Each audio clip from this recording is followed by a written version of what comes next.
On the 6th of January, the governor of Tamil Nadu, who is the constitutional head of the state, staged a walkout.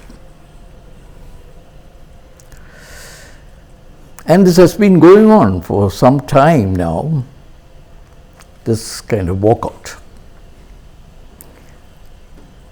Now let's go through the bare facts, and then I shall comment on the constitutional part of this.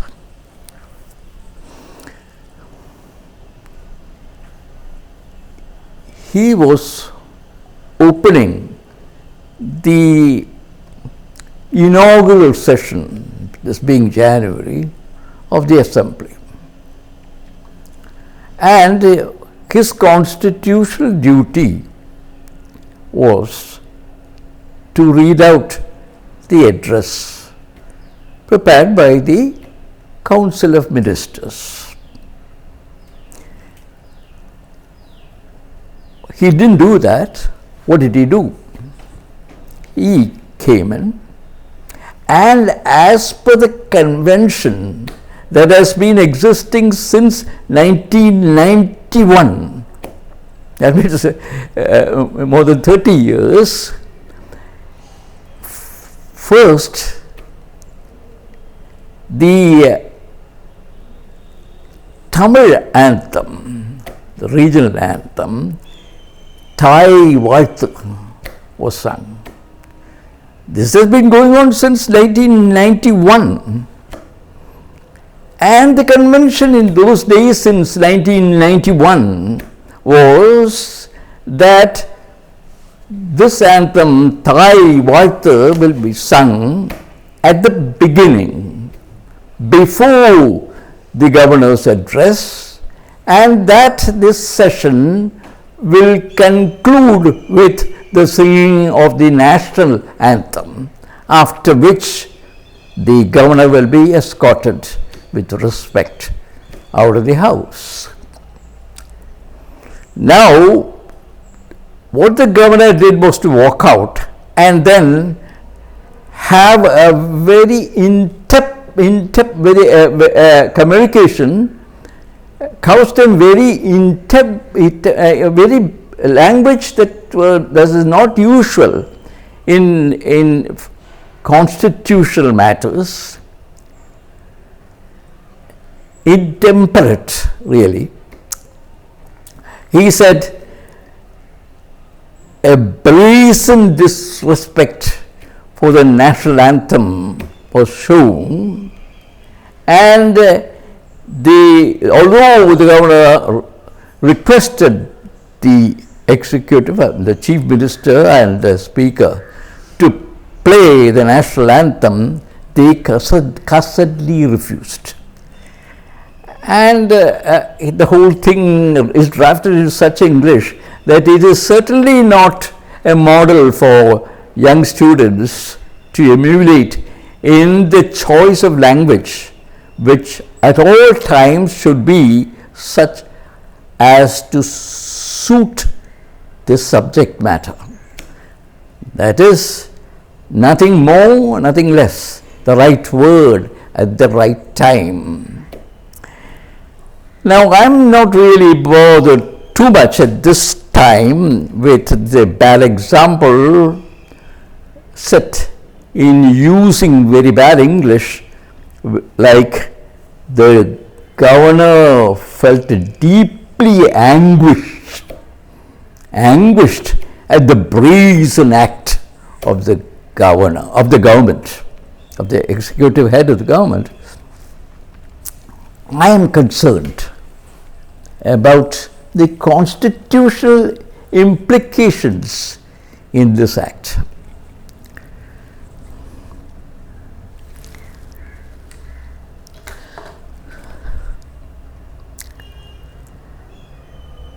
Please remember that it has been laid down, clarified from the beginning of the workings of the Constitution that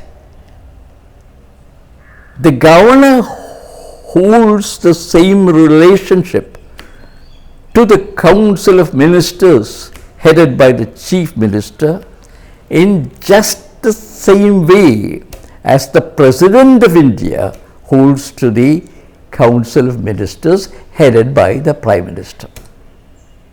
This is clear from the very beginning. That is the scheme of things. There is no latitude allowed at all for all these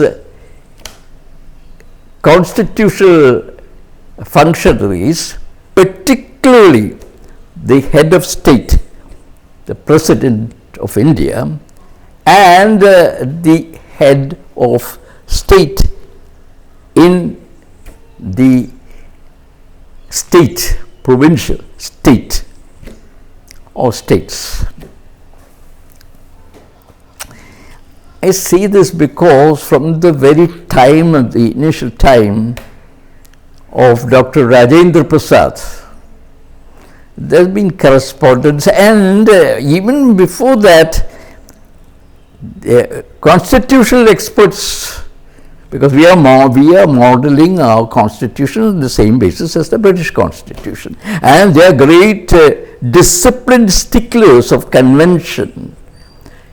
If you violate the convention, you definitely violate the spirit of the Constitution. That is the norm.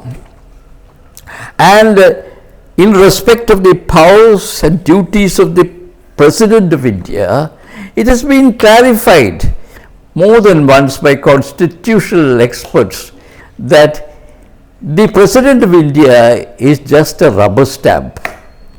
All the power, everything is with the executive head of government, the Prime Minister and his cabinet.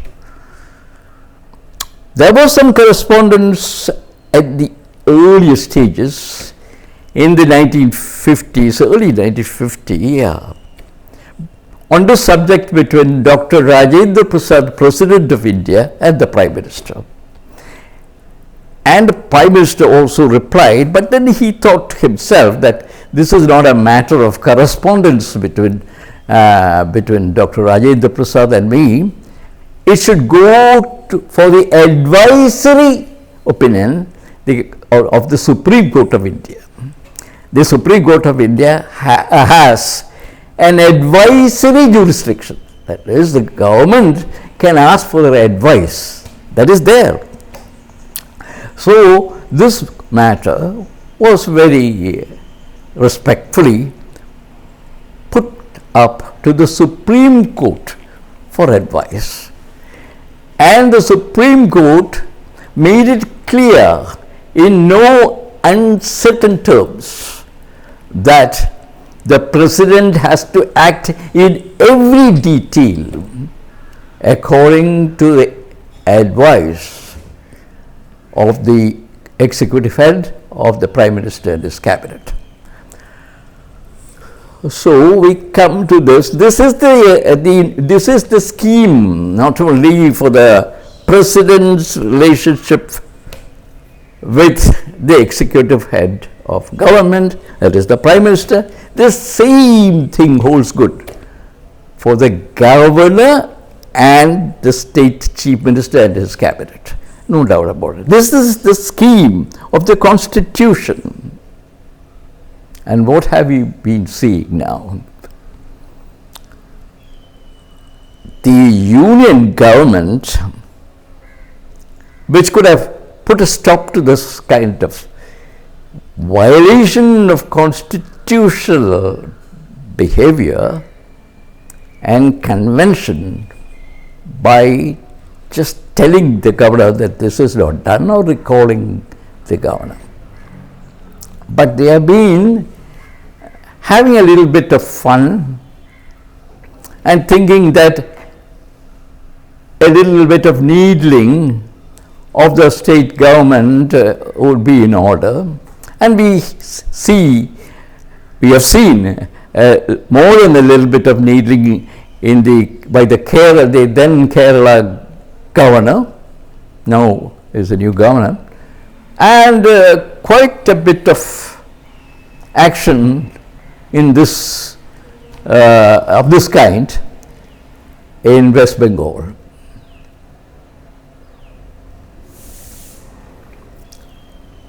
But what is at stake? At stake is nothing less than a very basic convention that is the very basis of the constitutional relationship between the ceremonial head of state, the President of India, and the executive head of government, and the same here in the states. The ceremonial head of state and the executive head of government. So if we allow ourselves this whole thing of changing these conventions at will, at the whim of the individual who is there as governor, we are in for very difficult consequences, not immediately, but say 10 years, 20 years from now, because these things will accumulate and become a kind of convention. Imagine the President of India going back to the Rashtrapati Bhavan without delivering the address that has been written by the Council of Ministers for the opening session of any parliament. And imagine the President of India going back to the Rashtrapati Bhavan and issuing a notification or a communication calling the act of the government a brazen disrespect and cussedly, and using these kinds of extremely unconventional and unconstitutional words.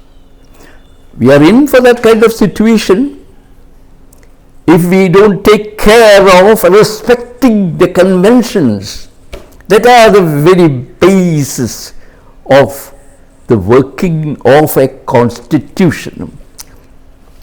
That is why Grenville Austin, in his treatise on the Constitution, called it the working of a democratic constitution.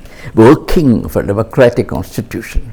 The working of a democratic constitution requires constitutional wisdom, constitutional respect.